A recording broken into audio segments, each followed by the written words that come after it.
Welcome back to another technical deep dive here in the debug zone. Today we're tackling a big question and breaking it down with insights from other users. Hopefully this clears up some misconceptions and helps you get the answer you need.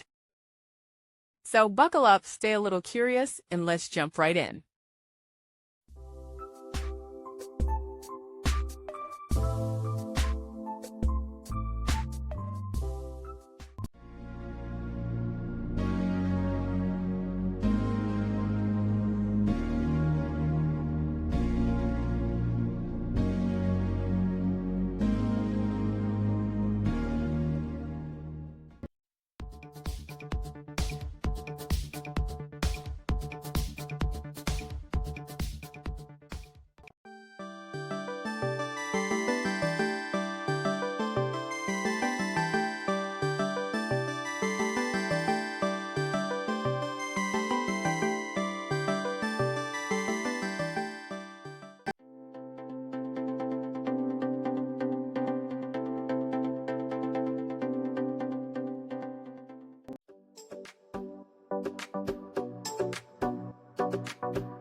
And that's a wrap.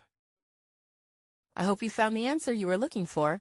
If you did, take a second to hit that subscribe button. It really helps out. And let me know in the comments which solution worked best for you. See you next time in the debug zone.